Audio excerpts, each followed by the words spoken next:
Sy atsika fa ny fahasoavan'Andriamanitra miaraka amintsika. Isika fa ny fahasoavan'Andriamanitra miaraka amintsika noho izy roa tsika sandrivaky sy asantsika miaraka aminy. Ny fianakaviana no taniketsa ipoiran'ny vocation. Déploie ton cœur et viens nous sauver.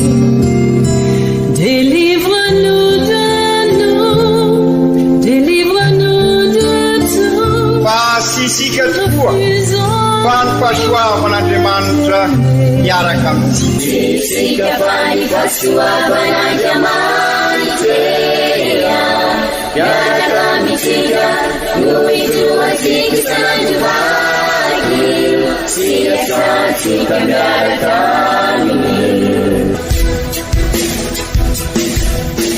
Fa olo raika atokotrantsika ao aminy, fianakaviana iray ao aminy, sy misy hevitrevitra ny olo no mampizara indraindray, fa Andriamanitra i Jesoa lay mpiandrony tsara ran'olotra ny ainy, olo raika ary ao amin'ny fiangonana ao amin'ny eglizy dia sambatra tsika mahasafa an'izay.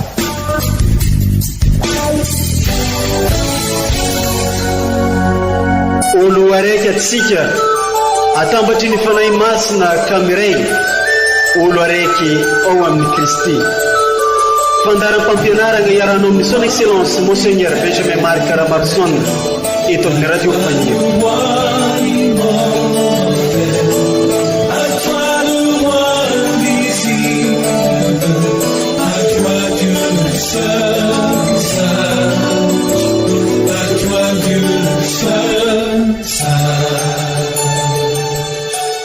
Rariny tokoa izy rehetra nataonao taminay ry Tompo, satria nanota taminao izahay ary tsy nagneky ny didinao, kanefa ndraiky omeo voninahitra ny anaranao, ka jereo araka ny alehiben'ny famindramponao izahay. Nalaigny tao amin'ny bokin'i Daniel. Feno afaliagna, feno ravoravoagna no magnatriky fiarabagna, magnano salama korialy atsika jiaby. Atsika magnaraka tsy tapaka ty onjam-peon'ny radiofagniry amintsika ity. Onjam-peo natao ampitambatra atsika jiaby ologno raiky. Onjam-peo tsika jiaby ho fagnitaragna ny vaovao mahafalin'i Kristy. N'eglizy niany ty dia magnomelo hevitry lehibe amintsika, ny toky fitaka fa ny ataony hita. Izay lohahevitry zay no mitarika atsika hisaina ny tsaratsara kokoa. Kay manasa atsika jiaby tsy ankanavaka, agnaraka sy tandregny ny toroteny ndraiky fampianaragna hoentin'ny son excellence Monseigneur Archevêque Benjamin Marc Caramarson amin'ny alalan'ny famaboasagna ireo vakiteny masina tolotry ny eglizy amintsika niany, omban'ny finoagna, fanantenagna ary amin'ny fofiny fitiavana.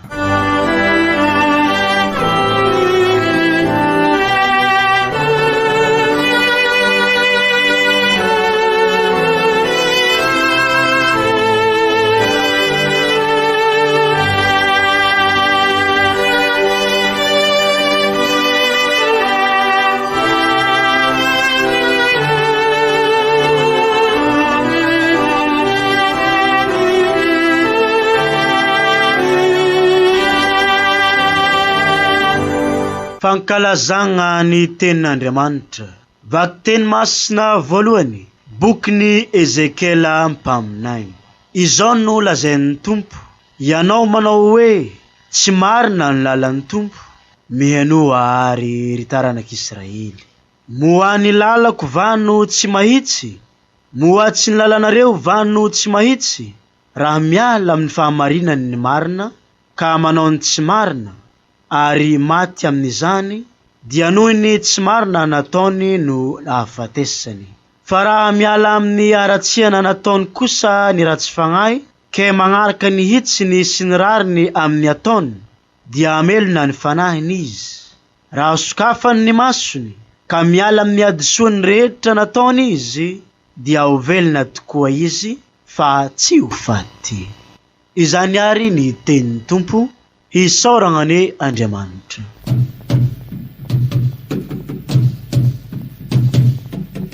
Utamkan fiavian'ny Tompo utamkan fiavian'ny Tompo, utamkan fiavian'ny Tompo utamkan fiavian'ny Tompo. Kami ang bunyi senasika.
Utangkan Kevin Tungkwe, utangkan Kevin Tungkwa, utangkan Kevin Tungkwe, utangkan Kevin Tungkwa. Sabiyan kun ni senasika, sabiyan kun ni senasika, sabiyan kun ni senasika, sabiyan kun ni senasika.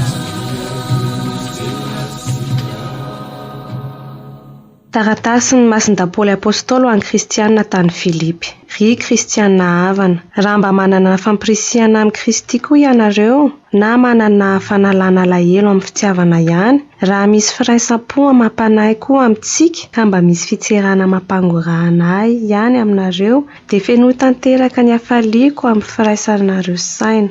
Ka iray fitiavana, iray fo, iray hevitra, tsy hanao na inona amin'ny fifampandianina na filandera foana, fa samy anetry tena sy hanao ny namana ho ambony noho ny tenany avy, samy tsy hevitra ny azy ihany fa ny any namany koa, manana ny saina amam-po hita tao amin'ny Kristy Jesosy. Dia izao, na dia tao amin'ny fomba n'Andriamanitra azy izy, dia tsy nihevitra ny fitoviany saranga amin'Andriamanitra ho zavatra nobaboany, fa nialana izany tamin'izy naka amin'ny fomba ny mpanompo, ka tonga mitovy amin'ny olombelona sy hita olombelona tamin'ny fisehoany rehetra, ary nilatsa tena no ambany, nanolo tena anaiky hatramin'ny fahafatesana, dia fahafatesana tao amin'ny hazo fijaliana. Ho valin'izany kosa dia nasandratr'Andriamanitra ambony indrindra izy, sy nomeny anarana mihoatra ny anarana rehetra, mba handohalika eo amin'ny anaran'i Jesosy avokoa ny lohalika rehetra, na ny any an-danitra, na ny eto an-tany, na ny any ambany, ary mba hanaiky avokoa ny lela rehetra fa i Jesosy Kristy dia Tompo efa niditra amin'ny voninahitr'Andriamanitra iray. Izany ary ny tenin'ny Tompo, isaorana ny Andriamanitra.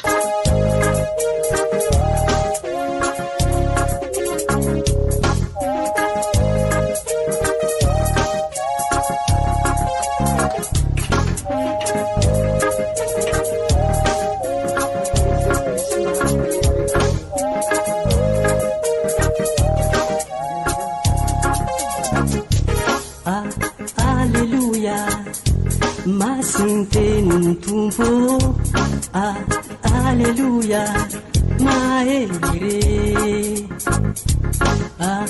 alleluia, masintenin tumpo, masnye, maere. Alleluia, masintenin tumpo, alleluia. Alleluia, masintenin tumpo,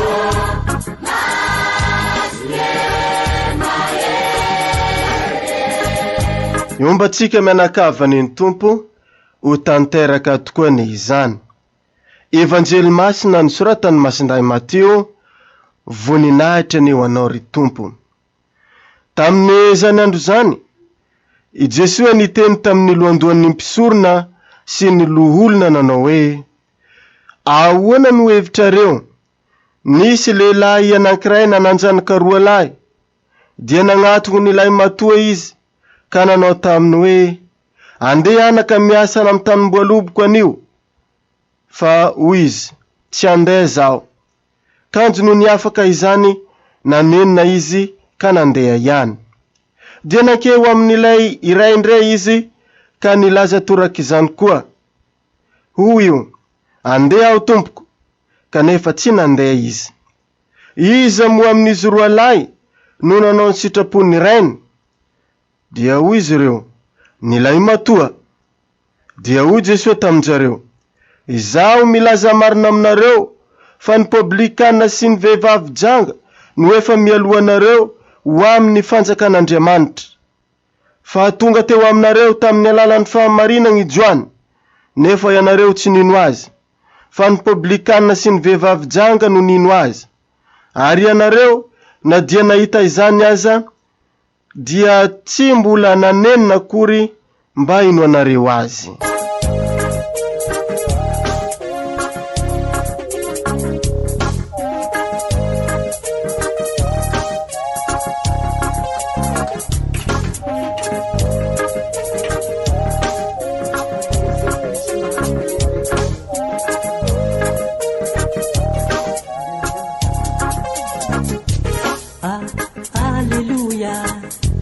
Masinteni tumpo, alleluia, maere, alleluia, masinteni tumpo, masnye, maere. Alleluia, masinteni tumpo. Alleluia, Alleluia, masinteni tumpo,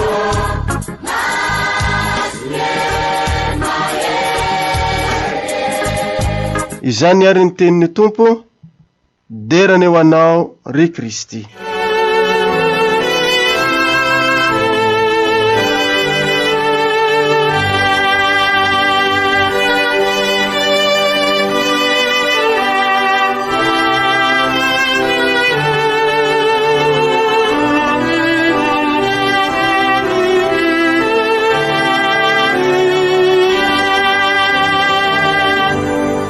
Ry kristianina ava-malala miditra lalindalina koa amin'ny fandaliana-pinoana antsika izao, satria ty herinandro ty no anatanterantsika ny dingana faharoa ny synode, fijanonana faharoa koa moa no iantsosika azy, satria araky ny averimberintsika dia banky tokana ny synode, fa ny fomba andalinantsika azy mba ahafahantsika miditra lalindalina koa dia nataosika toy ny fijanonana amin'ny lalany azo fizaliana. Lalana azo fizaliana tsy azo saritsaraina, fa misy an'ireo fijanonana izay mitondra any amin'ny fisanganako velona azy. Karaha izay ihany koa no anatanterantsika an'izao synode fahafito tanterahisika eto amin'ny diocèse izao, ka sy synode par étape ny ataosika, fa étape de synode, ka ahafahantsika miditra lalindalina koa. Ka ny lohevitra alalintsika dia ny hoe fianakaviana eglizy kely miara-miaro ny tontolo iainana sy mikolokolo ny zavaboary.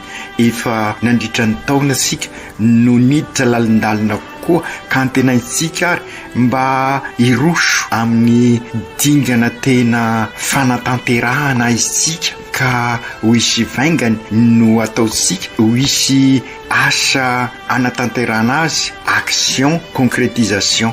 Araky ny averimberina dia ny volana septambra iny no volana natokana ny vavahana ho an'ny fiovan'ny toetrandro sy ny firotsana bebe koa amin'ny fiarovana sy ny fanarenana ny tranobe iombonana. Izany rehetra zany no ampitsihivana, dia satria araky ny averimberintsika ihany koa tsy misy zavatra kisendrasendra, ka amin'ny 4 oktobra andro ankalazana ny Masinday François d'Assise no amaranana izay iray volana zay hoy ny Papa. Ny vavaka no ametrahana dingana vaovao, fa ny fiainana kosa mitohy indrindra ny vokatry ny synode izay irisika aniteraka ny fiainansika tokoa. Matetika isika milaza araka naverimberitsika teo fa tsy misy kisendrasendra fa sehon'Andriamanitra amintsika tokoa ny sitrany Andriamanitra tokoa izao fanatanterantsika ny sinode izao, ka tafiditra anatin'izay ray volana anatanterantsika ny vavaka mikasika ny fiovan'ny toetrandro izay, ary ao anatin'ny fanombonan'ny sinode koa ny Eglizy eran-tany any Roma, satria izao volana Oktobra izao no miatrika ny dingana fahatelon'ny sinode any Roma. Nisy olotena avy eran'izao tontolo izao ary misy olotena antsika any Roma, ary isika kosa eto amin'ny diocese dia miatrika an'izao sinode fahafito izao ny amin'ny fijanonana faharoa. Nisy olotena antsika avy amin'ny lafivalin'ny diocese. Zany rehetra zany dia mampisaotra an'Andriamanitra ary mahatonga asika mitalao ny fanan'Andriamanitra, satria irisika ary mba ho senakla ho asika izao fionasika amin'ny sinode izao, mba fiangana vaovao ho pantekoty vaovao ho asika tokoa izao fanatanterahasika ny sinode izao. Mbola maro moa no manontany hoe maninona no manao sinode isika? Matoa manatanteraka an'izao sinode izao isika ary miainga avy amin'ny fototra ireo fijanonana rehetra dia mba hitondra antsika amin'izay faniriana sy nofinofy mba ho zary kristianina tokoa isika, ho Kristy mpiara-belona amin'ny olona, hitondra ny hafaliany vaovao mafaly, izara ny vaovao mafaly eo amin'ny mpiara-belona, ho vavolombelona manambara ny marina, mizara ny fifankatiavana, ampanjaka ny fihavanana marina sady kristianina ny malagasy, ka hatonga ny fiarahamonina antsika hitoeran'ny fiadanana, ka ho lavitra antsika ireny etraketraka sy fanampitehana, ka nahatonga ny ty tranobe iombonana ity ho potika, ka ho taranaka mamokatra antsika manomboka amin'izao mamokatra voasara, ary ho taranaka manorina fa sy sanatrian'izany ho taranaka mpandrava. Izany hoe hivelona ny teny fanevan'ny sinode isika, ary zay no tanjon'izao sinode izao. Matona metraka n'io teny faneva io sy ho slogan fosiny fa anampy isika mba hiditra lalindalina koa amin'izay maha-kristianina sika izay, zany hoe ho Eglizy olo velomin'ny batemy, miara-dalana, miongona, mandray an-tanana, ka iraina ho missionnaire ho tabernakla velona. Ka ny tanjona ho asika dia ho vavolombelona asika tokoa, ahatonga asika ho Kristy mpiara-belona amin'ny olona. Ka amin'izao alahady voalohan'ny volana Oktobra izao, sady 1er Oktobra zany, fetiny Masimbavy Terezy mpiaro-ny mission. Volana Oktobra zay ankalazasika ny volan'ny Masiny Maria, azaina manokana amin'ny rozery masina, hiaraka amin'ny Masiny Maria tokoa ary sika hibanjina ny tantara-pamonjena amin'ny alalan'ny fanaovasika ny rozery araky ny nampianarin'ny Papa Masinday Joany Paul faharoa, ka andaliana sika ireo misteriny famonjenantsika manomboka amin'ny misteriny fahatongavanao nofo sy ny fanavotana, ny famirapiratana ary ny mistery be voninahitra, ka ahatonga sika amin'ny alalan'izany fandalinana izany amakivaky ny fiainansika, ka hiaraka amin'ny Masiny Maria sika sy ireo olo-masina. Volana lehibe ho ansika zany ty Oktobra ty, zay volan'ny missionna rahateo, zany hoe volana andrahana sika mba ho kristianina mpiara-belona amin'olona eo anivon'ny fiarahamonina.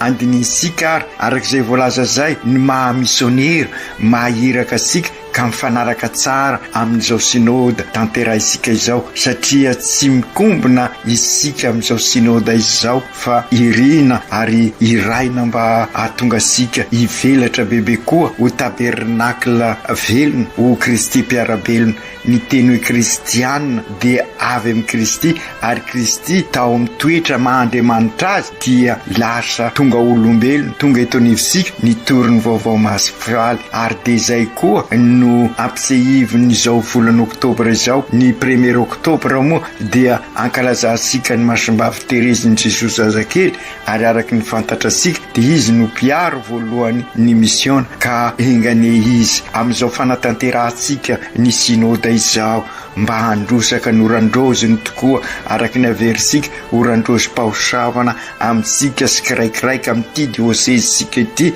ka ho missionnaire tokoa isika. raha tamin'ny alahady lasa teo ary kristianina havana nandinika ny hoe sy mahazo mipetrapetraka isika fa sy maintsy miasa ao amin'izay sahany tompo izay no mbola atraterin' Jesosy ary amin'ny fanoharana ataony androany ao amin'ny evanjely zay vakisika amin'izao alahady fa 24 mandavataona zao sy ampiny manao toky fosiny hoe andeha hiasa fa sy maintsy miasa manatanteraka ary raha miara-miasa amin'Andriamanitra isika araky naverimberitsika dia Andriamanitra tokoa no anao ny asa sika araky ny voalaza sika sy afaka miady varotra amin'Andriamanitra naovinanaovina isika marina noho ny fisapahana maro isan-karazany dia mety eo ny fisalasalana fa ny tadiavin'Andriamanitra rehefa eny dia eny ny tenitsika ary rehefa tsia dia tsia ary zay no tiany eglizy ho sapasika amin'izao alahady fa 20 mandavataona izao ka nanomezany lohevitra hoe ny toky fitaka fa ny atao no hita ary izay tokoa no tadiaviny sika amin'izao fanatanterahasika an'izao sinoda izao ka amin'ny fanoharana androany resika sara ny fanoharana ataon' Jesosy misy lehilahy anankiray manazanaka 2 lahy izy ka ny ray ilay matoa ny anankiray faralahy ny zanaka tanan'olo nilaza fa tsy andeha rehefa avy nandinika izy dia nandeha ka nantanteraka ny sitraky ny ray ilay faralahy kosa nilaza ny fahavononany nefa noho ny sy afanampo amin'ny toerakafa sy ny sisa dia sy nandeha izy fa nanao zavatra hafa mora voasarika amin'ny hafa izy hitasika amin'izany fanoharana izany ny fiainansika mivadibadika fa ny tiany Jesosy lazaina dia ny fanatanterahana ny sitrapo n'Andriamanitra io no azohosika famonjena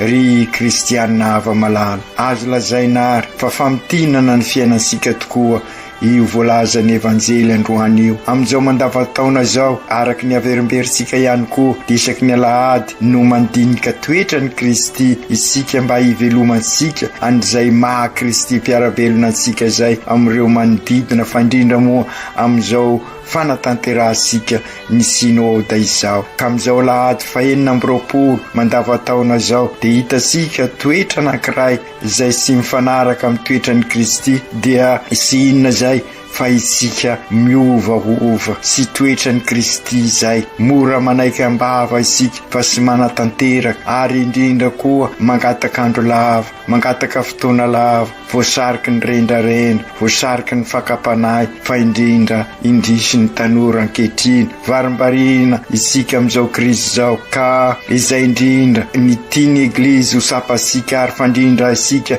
manatanteraka an'izao sinoda izao mba hivahatra marina tokoa ny finoansika ka sy hivadibadika sy hiova isika fa indrindra moa hiaraka hiatrika an'izao tao-pikatrana pastoraly izao isika izay mitondra sika amin'ny kongresy eukaristika ka ny eukaristia dia fototra ny fiainansika ary aoka ho fantatra sika koa fa io taonao avy io ihany koa zany no anatanterahasika ny dingana fahatelo ny fizanonana fahatelo ny zao sinoda izao dia ny lohevitra alalintsika mandritra ny taona ka sady iombonantsika amin'ny kongresy eukaristika dia ny hoe fianakaviana eglizy kely mifampisimbana mifanasoa mikasaka ny sombonana ary zay indrindra nefa ry kristianina havana no azo lazaina fa teny faneva ny kongresy eukaristika fihavanana no anasitrana an'izao tontolo zao piraitam-po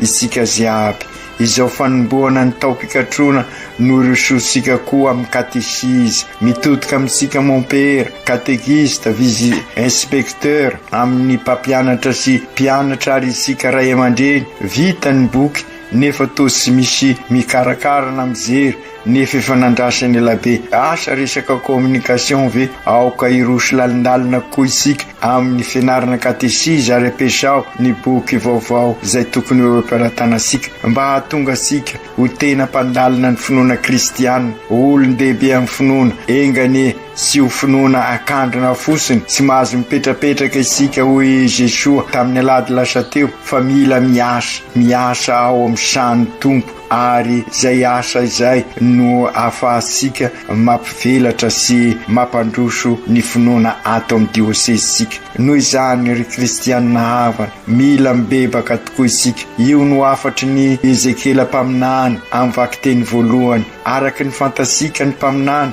de siza fa mpitondra ny afatr'Andriamanitra sy hoe mahafantatra ny hoavy izy. Matoa izy mahafantatra ny hoavy de satria irain'Andriamanitra hitondra ny afany. Ka izao ny afatr'Andriamanitra ho an'ny Ezekela ary mentefa amintsika fa indrindra amin'izao fotoana sarotra etresika izao. Hoy indrindra Ezekela mpaminany, raha miala amin'ny fahamarinany marina ka manao ny tsy marina ary maty amin'izany izy de noho ny tsy marina natao noho ny hafatesany. Fa raha miala amin'ny aratsiana nataony kosa ny rasy fanahy ka manaraka ny isiny sy ny rariny amin'ny ataony dia amelona ny fanahiny izy. Raha sokafany masony ka miala amin'ny adisoana rehetra nataony izy dia ho velona tokoa fa sy ho fasy. Azo lazaina ary amin'izao andro manakorotana ny fiainantsika ary mikorontana ity tranobe ombonana ity dia anso avo amin'ny fibebahana izay. Aokaritsika ry kristianina hava malala mba raha te hiala amin'izao krizy izao izay mandrirotra atsika eseroa ahay anararoatra izao fotoana izao. Andray ny afatry ny Ezekela mpaminany ka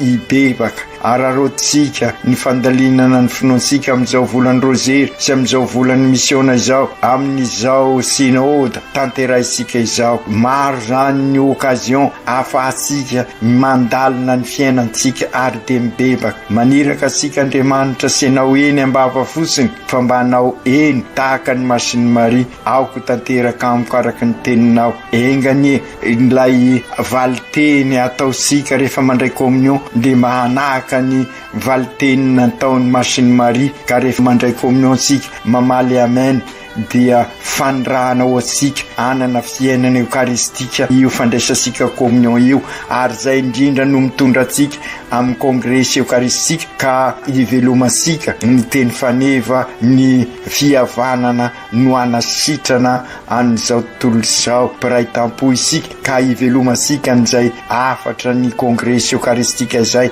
ary de mampiditra asika amin'ny fizanonana fahatelo dingana fahatelo amin'izao synôda izao de sy ninona fa fianakaviana eglizy kely mifampisimbana mifanasoa mikasaka ny soa iombonana. Ny afatra tian'ny eglizy ho sapasika ry kristianina havana aoka hiasa tahaka ny Masiny Maria isika manasoa ny hafa tahaka izy nanasoa any Elizabeta rahavaviny. Aoka isika ho tabernakla velona zany hoe mitondra ny Jesoa eo anivony mpiarabelona amintsika ka amin'izay ho Kristy mpiarabelona amin'ny olona isika manasoa ny mpiarabelona mikolokolo ny tontolo iainana. Aokary araky ny afatra ny Papa mba ho tanteraka zay fihavanana manasitrana n'izao tontolo izao. Aoka ambolo fifandraisana sara isika fandrindra amin'izao volany rozery izao ka ambolo fifandraisana sara amin'ny tontolo iainana, ambolo fifandraisana sara eo anivon'ny mpiarabelona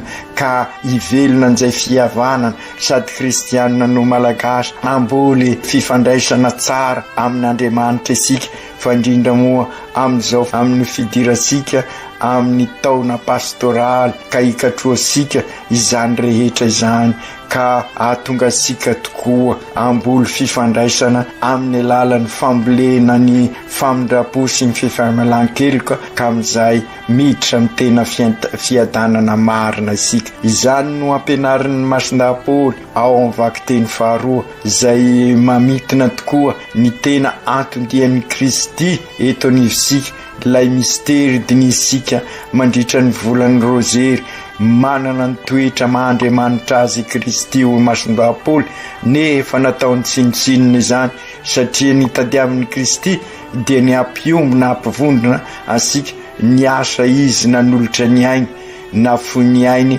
mba ampivondrona antsika ampiombona antsika ampiavana antsika ary zay no fanasitranana nentin'ny Kristy ary zay no tiany kongresa eukaristika ho sapasika amin'ny fandiniasika izay lohevitra zay. Raha atao amin'ny teny hafa izany rehetra zany de mila fahafoizana ary matetika vony fakapana isika satria manjaka loatra ny fitiavatena ary vokatry n'izay manilikilika ny hafa. Ka izay no iansonantsika mila fibebahana isika ka oka ibanjina ny Kristy lay voalazan'ny masindapoly. Raha tiasika tokoa ny anana ny fifandraisana marina aoka ho tahaka ny Kristy isika ho indrindra ny masindapoly. Raha mbola manana fampirisihana ao amin'ny Kristy koa ianareo na manana fanalana lahelo amin'ny fitiavana ihany, raha misy firesapo mampanahy koa amintsika ka mba misy fitserana mampangorana ihany aminareo de fenoy tanteraka ny hafaliko amin'ny firaisanareo saina ka iray fitiava, iray fo, iray hevitra senao na inona amin'ny fifampandaniana na filandera foana fa samy anetry tena senao ny namana ho ambony no ny tenany avy. Samy sy hevitra ny azy ihany fa ny namana koa manana saina mampo ho hita ao amin'ny Kristy Jesosy. Izay voalazan'ny masindapoly zay no lalana hafahatsika mampiova ny fifandraisasika, na ny fifandraisasika amin'ny zava-boary, na ny fifandraisasika samitsika, na ny fifandraisana amin'Andriamanitra. Tanteraka zany raha manao ny asan'Andriamanitra isika, izany hoe mivelona ny marina, mampanjaka ny fihavanana sady kristianina no malagasy, fa io no manasitrana an'izao tontolo izao. Ka raha mirindra tokoa ary ny fifandraisasika de izany no azo lazaina fa asan'Andriamanitra. Sy ho tanteraka zany raha sy ao anatin'ny fanetretena sy ny fiheverana ny hafa ho ambony araky nampianarin'ny Kristy ho indrindra masindapoly. Manana ny toetra sy ny fomban'Andriamanitra tokoa i Kristy, nefa sy ny hevitra izany fa hoe zavatra ambony fa nielany zany tamin'ny fakan'ny toetra mahampanompo sy ny lasa tena ho ambany izy. Ry kristianina ava-malala, izany ny lalana mampirindra tokoa ny fifandraisana ahafahantsika manorina fiarahamonina vaovao izay lazaisika hoe taranaka mampizoro, taranaka mpanorina fa sy mandrava ka ho taranaka mamokatra voatsara. Ry Jesosy Tompo, enao tokoa manambara aminay amin'ny lalan'ny fanoharana voandrenesinay teo fa matetika izahay manaiky ambava kanefa sy manao. Ampio ary zahay fa indrindra amin'izao fanatanteranay ny sinôda izao ibebaka tokoa araky ny fampianaran'ny Ezekela mpaminany. Ampio zahay akatahaka anao anana fanetretena amin'izay iova tokoa ny fifandraisanay amin'Andriamanitra ray, iova ny fifandraisanay amin'ireo manodidina anay, iova ny fifandraisanay amin'ny tontolo iainana. Ka iezaka izahay anamboatra sy anasara an'izay tontolo mpiainanay izay. Ampio izay ry Masiny Maria reny io, iaraka aminao tokoa izay amin'izao volana Oktobra, ibanjinanay miaraka aminao ny misteri ny famonjena. Mivavao anay, mivavao ny dioseze maminao ty izay miatrika an'izao sinôda izao, mivavao ny fianakaviana tsirairay, mivavao ny tanindrazanay izay mandalo fotoana sarotra tokoa izay ianao no mpiaro azy. Engany eny ataonay mba hanahaka ny enina taonao. Ampio izay amin'izao famaranana ny volana nivavana ny tontolo iainana izao mba hibebaka tokoa ka hiezaka anaza sy kolokolo ny zava-boary entina miady amin'ny fivoan'ny toetrano, hiverina amin'ny vokasionay talohany izahay ka hiaro an'ity trano be iombonana ity. Masinay Josefo, tantano izay amin'ny asa ataonay mba ho asan'Andriamanitra tokoa. Aoka tanteraka zany amin'ny anaran'ny Ray sy ny Zanaka sy ny Fanahy Masina. Amen.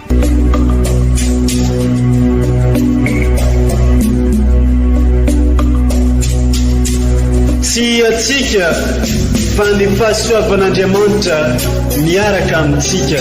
Tsika fa ny fahasoavan'Andriamanitra miaraka amintsika no isoatsika sandrivaky.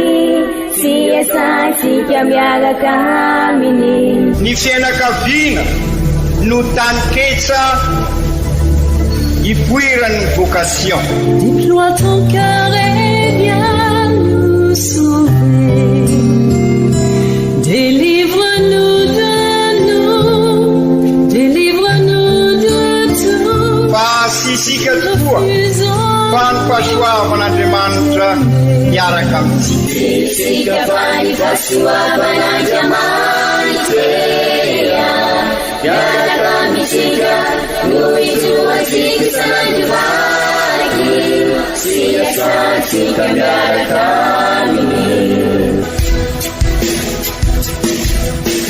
fa olo raika tokoatranitsika ao aminy fianakaviana iray ao aminy tsy misy hevitrevitra ny olo no mampizara indraindray fa Andriamanitra i Jesoa lay mpiandrony tsara ranolotra ny ainy olo raika ary ao amin'ny fiangonana ao amin'ny eglizy dia sambatra antsika mahasapa an'izay.